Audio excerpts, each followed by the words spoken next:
back. Admiral Mark Montgomery, retired United States Navy, senior fellow at the Foundation for the Defense of Democracies. Welcome back, Admiral. This afternoon, news broke that Senator Lindsey Graham has proposed a big spending bill that includes an uptick of $150 billion for the Department of Defense. Is that enough? And if so, how should it be spent? Well, thanks for having me, Hugh. And you're exactly right. This $150 billion is kind of the midway between the $200 billion Senator Wicker, the chairman of the Senate Armed Services Committee, was asking for, and the $100 billion that was generally being pushed around by other members. So I think 150 is probably about right. It's spread over 4 years. I think, in other words, I think they'll use it in FY 25, 26, 27, 28. It may be less years, but still 150 billion. Is it the right number? It's a big number, but it also has 4 big tasks, fix the Navy, and fix shipbuilding, fix the nuclear weapons enterprise, Sentinel, Columbia, B-21, fix, build Iron Dome for America, and then fix military readiness. That's a lot to be done with $150 billion. Now, it's, of course, in addition to the other DOD spending, but let's walk through each of them. Fix the Navy. What does that even mean? Does it mean new shipyards or reopening shipyards that have been closed or expanding ones that are currently operating? Yes. So all three. I think you hit it right on there. So first and foremost is shipbuilding.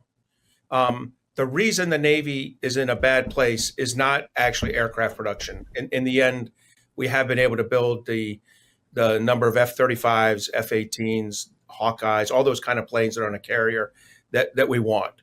Now, we may not build enough of them, but we could have. What we can't do is actually build enough of the ships we really need. And first and foremost among those are submarines. We want to build 3 attack submarines a year. That is the ones that go shoot other submarines and ships. We build, instead of the 3 we want, we actually pay for 2, and we get 1.2 or 1.3. That is not how that's not how you fight an adversary. So submarine construction is number 1. Then submarine repair would be number 2. And then general ship repair would be number 3. And that 15, whatever percentage of the money they get, that shipbuilding, it will not be enough to fix the problem. It will just staunch the bleeding. Admiral, where do we expand submarine repair and construction facilities?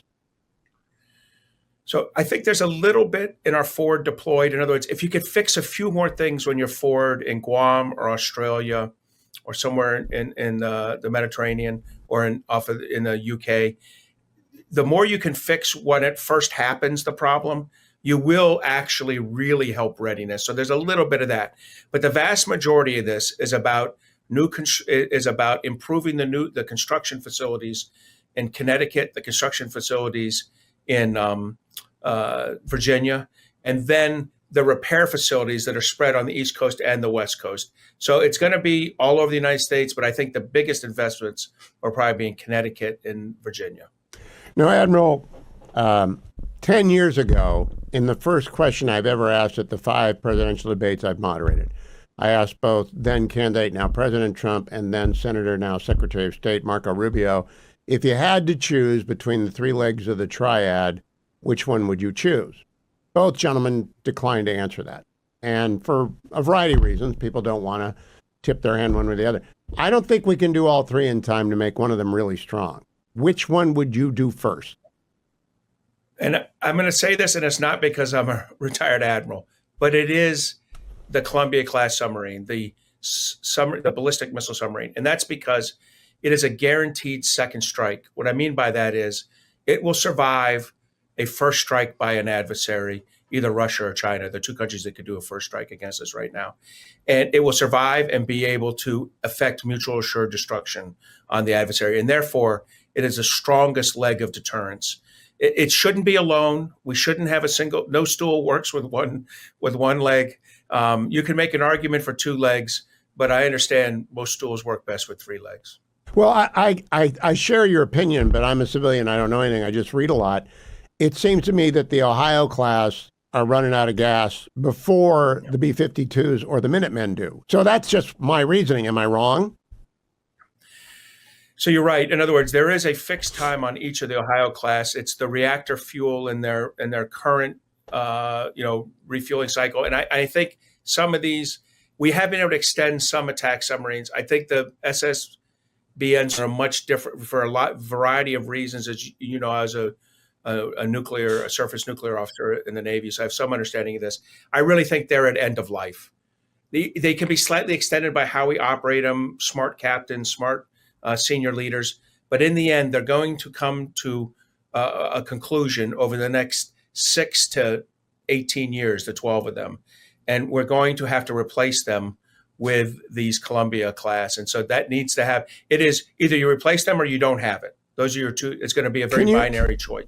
Can we forward fund the entire, I think we're going to do 10 Columbia class. Can we just put the money in the bank to assure the primes that the money is there?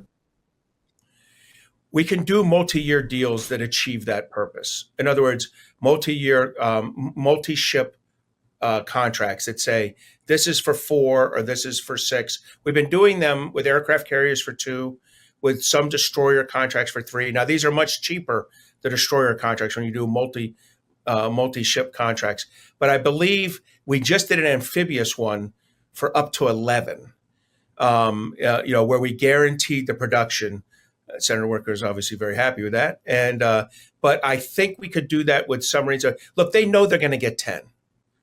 They know they're going to get 10. 10 is the minimum number that we're going to need to go forward. And there's an argument for more, but I'll say that. But a contract would help them in terms of loans and interest rates and things like that. And workforce, right? What, don't they need to expand their workforce dramatically if we're going to do 10? I mean, really do 10 in time to replace the Ohios.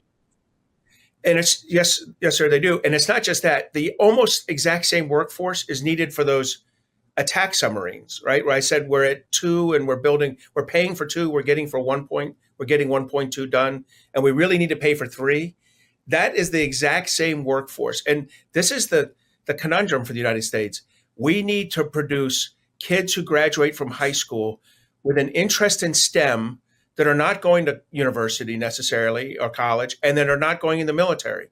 We need a STEM workforce. And both the Trump and Biden administrations thought about this, worked on it a little bit. There was something called Blue Forge Alliance to push it. We 100% need to emphasize this. It is almost as dire as the military recruiting shortfall, the defense industrial base recruiting shortfall. You know, last hour I had on for the first part of a 3-parter, the priest and the head of operations at something called SantiagoTradeSchool.com, which is a 60 people at a time Catholic 2-year program to teach people how to weld, do stud lumber, pipe, plumbing, because there aren't enough of them. It's like a guaranteed income for life if you learn how to do it.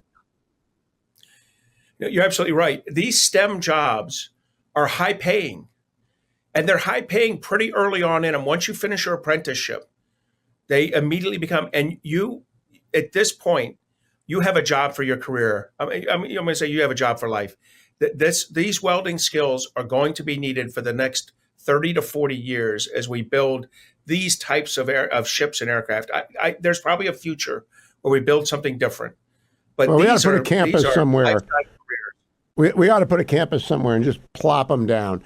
Now, Admiral, we're low on time, so I want to ask you about DOGE at DOD. I had a conversation yesterday with a Reagan alum like me, and we like DOGE. But I'm not too sure about DOGE at the Pentagon. What do you think? So first, I want to set expectations. I know the president the other day said there'll be hundreds of billions of dollars maybe in savings at the Department of Defense. There will not be hundreds of billions of dollars in savings at the Department of Defense. I think we have been trying to chip away at that, at excess spending in the Department of Defense for 25 years. It's been seen as a bill payer. Is there excess money? Is there wasted money there? Yes. Could it be in the B's, with $1 billion? Yes. Is it even going to get to 10 billion? I'd be surprised. So just set expectations. And then you do have to be careful. There's a law of unintended consequences. The law of unintended consequences, when you cut off, USAID money for, drag queen training in Costa Rica, probably in a lot of consequences on that. The law of unintended consequences, when you undermine a Department of Defense program, is a really serious issue. Well said, Admiral. If I can keep you for 3 minutes, I'm going to put this on the YouTube portion. I want to alert my Army friends. We're about to cut the Army in half, but you're going to have to listen to the YouTube thing to find out what Mark Montgomery thinks about that. I hope Senator Cotton's not listening anymore. Stand by, America. I'll be right back with Mark Montgomery. I'm back with Admiral Mark Montgomery. We got 3 minutes, Admiral. Do we need to downsize the Army, and who gets Iron Beam? Is that Space Force? Is that Army? Is that Navy? Go for it. So, first, on the size of the Army, look, the Army, once China became the pacing threat, which is broadly an air-maritime, not a maritime-air, an air-maritime fight. Look, the Army was going to have a lesser role. They still have a role to play in a European, if Russia were to attack a NATO ally. They still have a role to play in some of the issues going on in the Middle East. But if you're going to say you got to fund your first things first, you really need to get the Air Force squared away and the Navy squared away. We talked a lot about the Navy earlier. So I do think that has an impact on, if you have a fixed pie, that's going to have an impact on the Army. I think with this $150 billion, it takes a little of the pressure off of that, but not all of it. There isn't a lot of discussion of how you get the Air Force healthy in that $150 billion. So I do think there'll be some taking from the Army. I'd be careful doing that, though. What is easy to deconstruct is very hard to reconstruct. So we have to take a scalpel, not a chainsaw, to these kind of budgetary decisions with any of the services.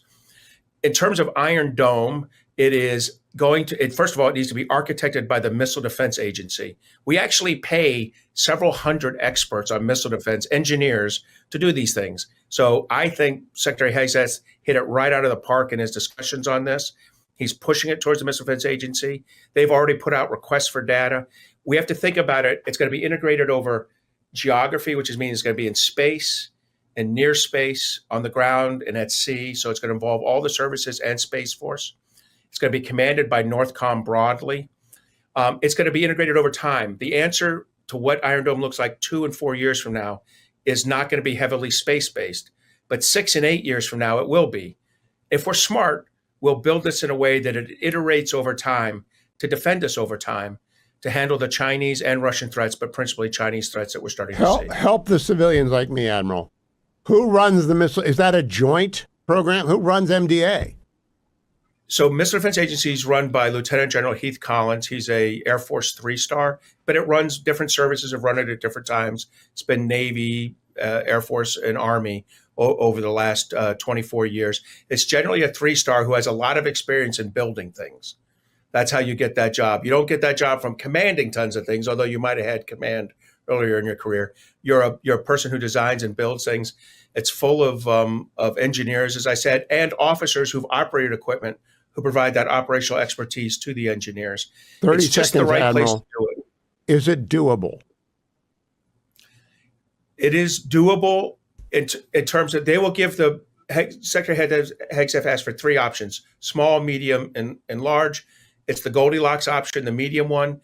It's doable to defend us against cruise and hypersonic missiles from China and Russia, and an errant ballistic missile launch from North Korea, not a full-out assault from China or Russia. That's mutual assured destruction. Admiral Mark Montgomery, as always, keep coming back. That was I want to talk to you as the reconciliation unfolds, because there's going to be a lot of giving these joints, and I appreciate your expertise with the Foundation for the Defense of Democracies, Admiral Mark Montgomery, retired United States Navy. Thank you, Admiral.